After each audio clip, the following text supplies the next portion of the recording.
Capítulo 15. Bueno.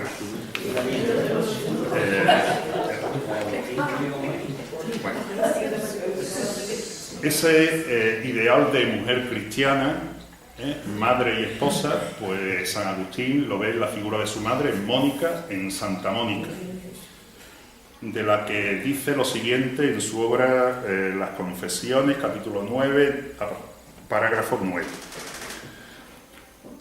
Cuando cumplió la edad requerida para casarse, fue entregada a un hombre, a quien ella sirvió como a su señor. Soportó su infidelidad matrimonial de tal manera que nunca tuvo ningún conflicto por ese motivo. Cuando muchas mujeres que tenían maridos menos violentos que el suyo mostraban en sus rostros señales de haber sido golpeadas y hablando con sus amigas culpaban a sus maridos, Mónica no les daba la razón, pues veía la culpa en ellas por no haber sabido callarse. Ella les recordaba entre bromas, pero en serio, que debían ser conscientes de que se habían convertido en esclavas desde el momento de la lectura del contrato matrimonial y que si recordasen su situación no se rebelarían contra sus señores. Bueno, ideal del rol femenino. Bueno, la procreación como finalidad del matrimonio pues aporta también una razón, en este caso de tipo demográfico, que ayuda al éxito del cristianismo. La tasa de reproducción es superior a la media del imperio. Aparte de eso, además, pues expresamente estaba prohibido el aborto, como es de suponer, a diferencia con las limitaciones de la época, pero que sí se practicaba en el mundo romano.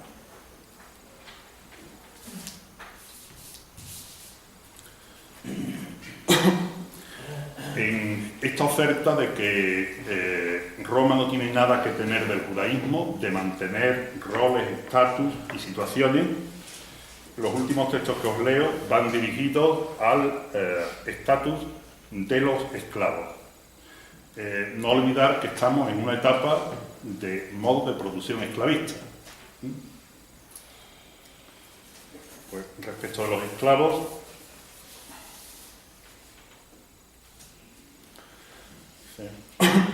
acatad toda institución humana por amor del Señor, lo mismo al emperador como soberano que a los gobernantes como delegados suyos para castigar a los malhechores y premiar a los que hacen el bien, porque así lo quiere Dios. Criados, sed sumisos a los amos, con todo respeto, no solo a los buenos y comprensivos, sino también a los esquinados, porque dice mucho a favor de uno si por la experiencia que tenemos de Dios soportan que lo maltraten injustamente. Vamos a ver, ¿qué hazaña supone aguantar que os peguen si os portáis mal? En cambio, si os portáis bien y además aguantáis el sufrimiento, eso dice mucho ante Dios. Primera carta de Pedro, capítulo 2, 13-20. Carta de Pablo, 1 Corintios 7-20, dice: siga cada uno en el estado en el que Dios lo llamó. Te llamó Dios de esclavo, no te importe. Entre paréntesis, aunque si de hecho puedes obtener la libertad, aprovéchate. Porque si el Señor te llama a un esclavo, el Señor le da la libertad. Y lo mismo si llama a uno libre, es esclavo de Cristo. Hermanos, cada uno siga ante Dios en la condición en que lo llamaron. Como veis, la ruptura pues con la concepción del reino de Dios judío, terrenal, histórico, transformador, liberador de justicia, no tiene nada que ver con esto. El reino, la elaboración que hace Pablo es, por una parte, no hay nada que esperar, no niega esa segunda venida, pero ya no tiene importancia porque no es ahí donde se va a producir el hecho salvador. El hecho salvador ya se ha producido. Pablo reelabora pues toda una teología en la que Jesús es el nuevo Adán, que muriendo con él muere el hombre viejo, nace el hombre nuevo, etcétera, etcétera. En definitiva, lo que tenemos que esperar ya es la salvación, ya se ha producido el hecho redentor de muerte y resurrección y nos asociamos a ella sencillamente por la fe. Por supuesto, el reino ya es de naturaleza absolutamente espiritual y no es histórico, es celestial, lo alcanzaremos en la otra vida.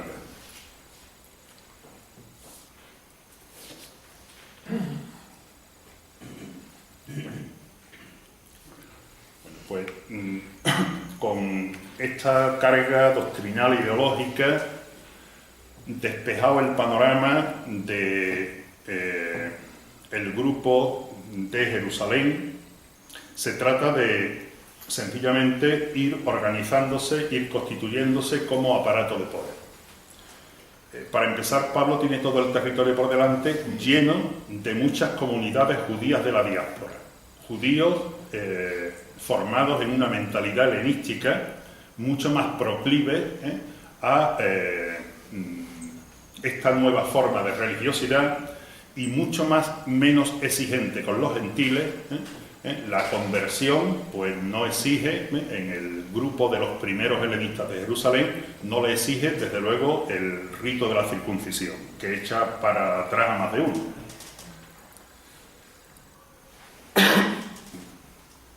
La construcción de ese aparato de poder pues exige, por una parte, un férreo control interno. La primera estructura organizativa de la Iglesia, que no es la Iglesia carismática, es la Iglesia institucional, donde hay una estructura jerárquica de obispos, de presbíteros y diáconos.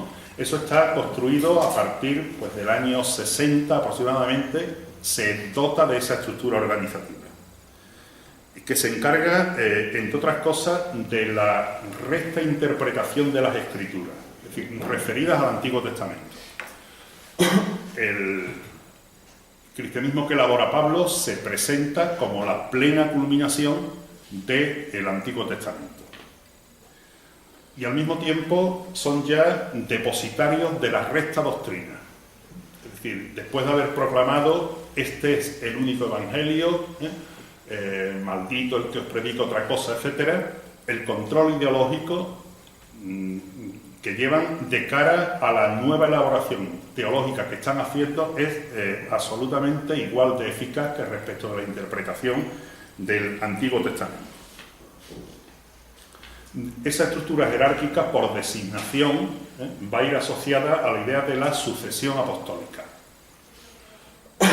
Se trata de dejar claro que nunca se ha interrumpido la cadena, que la legitimidad, la transmisión del auténtico mensaje comienza desde Jesús y por sucesión apostólica pues irá siendo desempeñado por otros.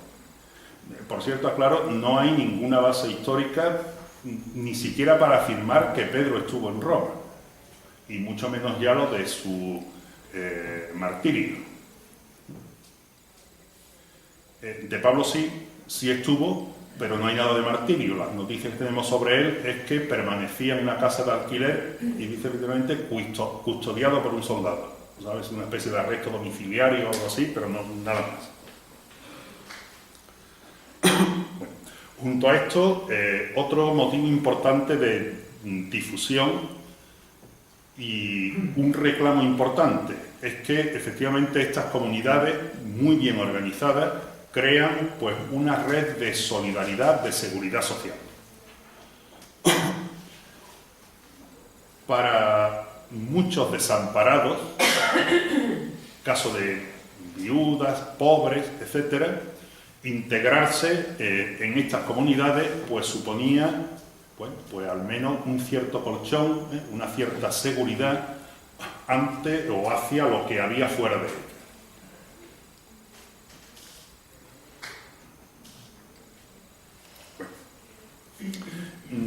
En este proceso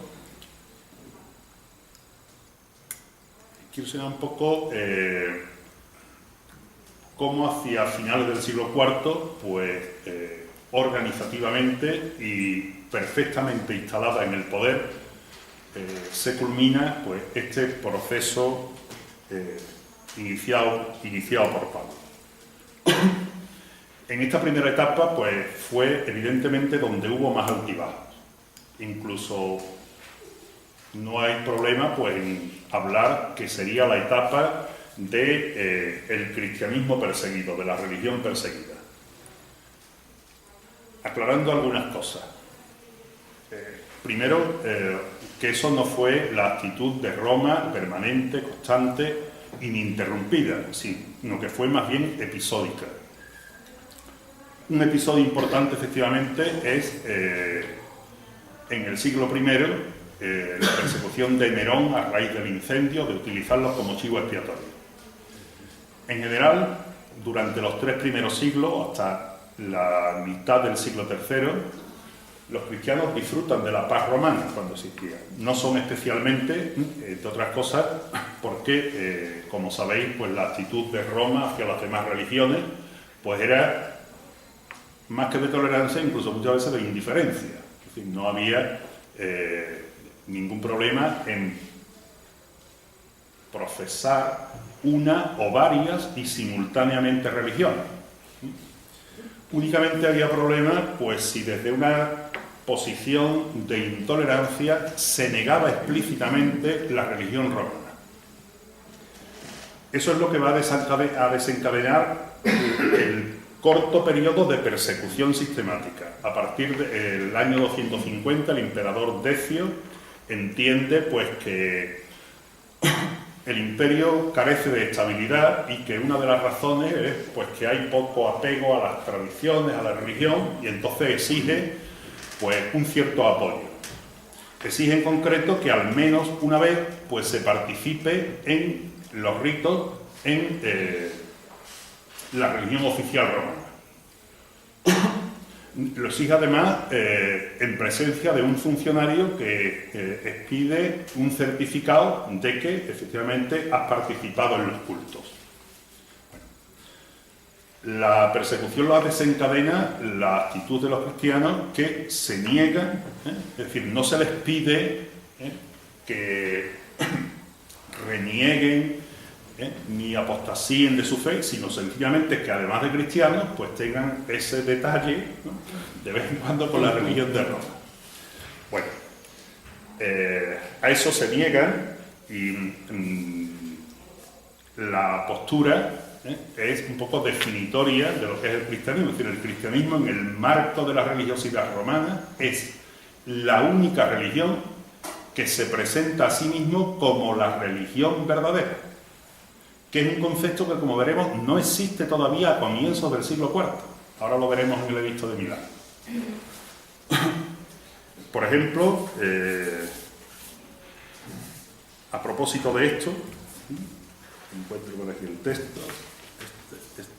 Sí. De San Justino, en la Apología Primera, refiriéndose a los cristianos, dice: nosotros confesamos que somos ateos en lo que se refiere a los dioses. ¿Sí? No creemos en la existencia de esos dioses, es falso que existan. Somos ateos en lo que se refiere a los dioses, pero no con respecto al más grande verdadero Dios. Bueno, pues eso es lo que desencadena aproximadamente casi 2 décadas de persecución que van a ir debilitándose, entre otras razones, porque el cristianismo sigue creciendo y expandiéndose. Un cambio de tendencia pues se produce, como sabía, a comienzos del siglo IV, a propósito o con el emperador Constantino, que inicia una etapa de unos 70 años que va a ser la etapa del cristianismo tolerado. Veremos que Constantino hizo bastante más por el cristianismo aparte de tolerarlo. Sobre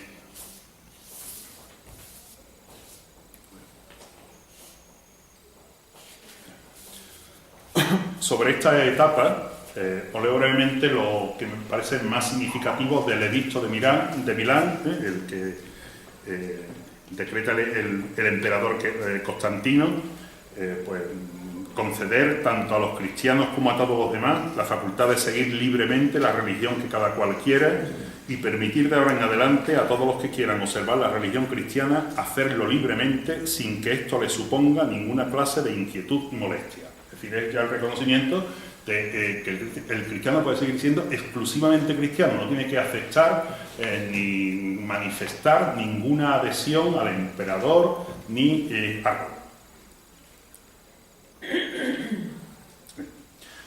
lo que se pretende con este edicto, lo formula Constantino, dice, es que toda clase de divinidad que habite la morada celeste nos sea propicia a nosotros y a todos los que están bajo nuestra autoridad. Es decir, el planteamiento de Constantino es tan simple como cuanto más dioses haya en el cielo, mejor, hacer el favor de rezarles cada uno al suyo por el bien del emperador y por el bien del imperio. Es lo único que pido a cambio.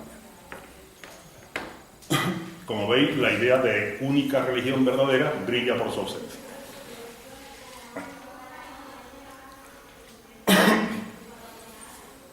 En esta etapa decía que Constantino hace algo más por el cristianismo y por la Iglesia que tolerarla, sino que va prácticamente a consagrarla como estructura de poder. Constantino, como sabéis, es el que convoca el concilio de Nicea con el siguiente propósito. Es decir, estamos hablando de la religión, de la relación entre Iglesia y poder.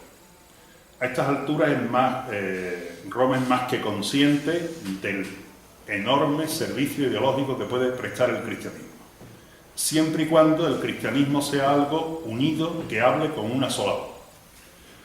Todos los concilios ecuménicos los convoca el emperador, pero es que los convoca, los patrocina, corre con los gastos de obispos y se encarga de ejecutar los acuerdos del edicto.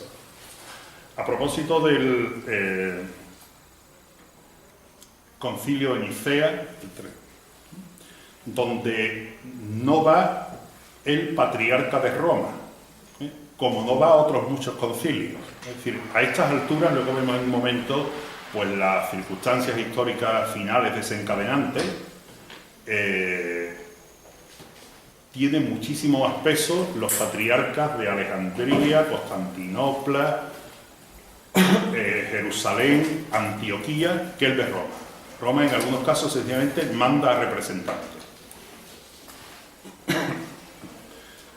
En este concilio, como digo, el emperador es el que se encarga de hacer cumplir lo que allí se acuerde. El credo niceno que sale de allí, pues es obligado a ser firmado ante funcionarios romanos por cada uno de los obispos. Y los 30 y poco que no lo firman, de los 200 y pico que asisten, el emperador se encarga de mandarlos al exilio. Es decir, los mutuos servicios, poder político, poder religioso, pues empiezan a ponerse más de manifiesto.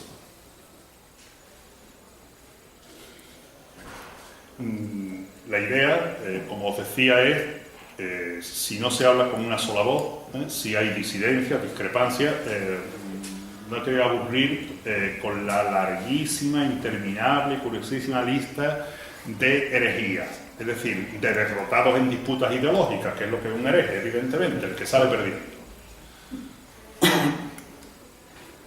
Bueno, esta etapa, en ya pleno periodo de expansión y de consolidación como estructura de poder del cristianismo, pues termina en el año 380, que es ya el paso decisivo, donde el cristianismo pues va a pasar de ser religión tolerada a ser religión perseguidora. El tránsito de perseguida a tolerada, de tolerada a perseguidora. En el año 380 consiguen que el emperador Teodosio pues proclame el edicto de Tesalónica. El edicto de Tesalónica no es como se dice de forma edulcorada de que el cristianismo se convierte en la religión oficial del imperio, ¿no? Es que se convierte en la única y obligatoria religión del imperio. En estos términos.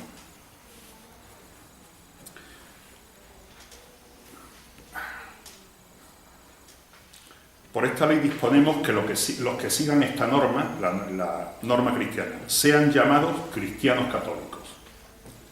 Los demás, a quienes se puede juzgar como locos, sufrirán la infamia de la herejía.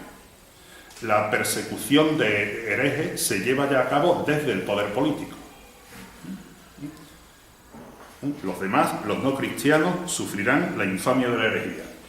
Sus lugares de reunión no serán considerados como iglesia y serán destruidos, tanto por la venganza divina como por nuestra iniciativa, que tomaremos de acuerdo con el arbitrio celeste. Es decir, en Roma expresamente, pues ya el brazo ejecutor pone el poder político, militar, policial, como queráis llamarlo, pues al servicio de la Iglesia y espera como contrapartida el servicio ideológico que ésta le ofreció ya por boca de Pablo desde el año 50. Ya muy rápidamente, creo que esto es lo decisorio en el rumbo de lo que históricamente ha sido la Iglesia. Quedan algunos episodios, todavía unos cuantos concilios por definir, acabar de elaborar esa doctrina. Al cristianismo occidental, pues, le ayuda que la desaparición del poder político de Roma, con la caída de Roma, deja a la Iglesia como único aparato de poder constituido y eficiente en Occidente. Le va a ayudar eso, le va a ayudar que la expansión del Islam, pues, va a hacer que los patriarcados de Jerusalén, de Alejandría, pues ya no sean contrapeso para el de Roma, y por último le va a ayudar pues el cisma ortodoxo del siglo XI. Es decir, esta Iglesia tiene pues el resultado, en algunos casos, pues sencillamente de circunstancias históricas, pero que al final pues dan como resultado lo que hay. Bueno, pues, por mi parte esto ha sido todo. Muchísimas gracias a vosotros por vuestra atención y perdonad si...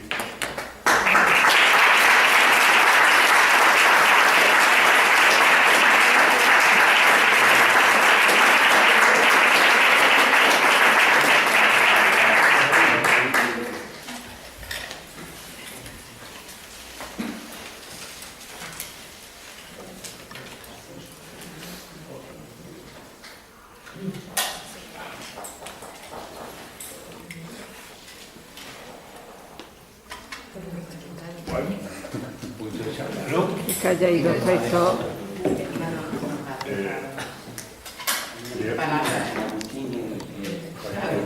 Pido disculpas a todos los muchos historiadores presentes en la sala por si no he estado muy fino en algunas cosas.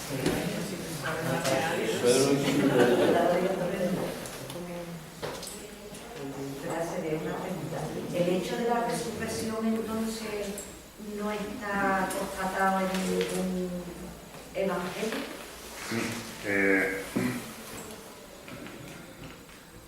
Una cosa que a mí me parece muy sorprendente, ¿no? Y es, si quisiéramos resumir, no sé, o sea, ¿qué dos cosas son fundamentales en el cristianismo? Yo creo que una sería, pues, afirmar que Jesús es un personaje divino, que Jesús es Dios, y la otra que Jesús ha resucitado. Me parece que sin esos dos pilares, pues no hay cristianismo tal como lo entendemos. Bueno, pues, ¿cómo están tratadas esas dos cosas en los evangelios? Bueno, comenté antes, un poco de pasada, que el orden redaccional es primero las cartas de Pablo, las que son auténticas, otras que se le atribuyen, ya de discípulos, son paulinas, y a partir del año 70-71 se empiezan a redactar los evangelios canónicos. El más antiguo, el de Marcos, del año 70-71, es decir, con posterioridad a la guerra romana. Es decir, estamos elaborando algo en el momento en el que el conflicto militar de los judíos con Roma pues ha llegado a su máxima expresión, y a ver cómo lo presentamos y cómo elaboramos esto.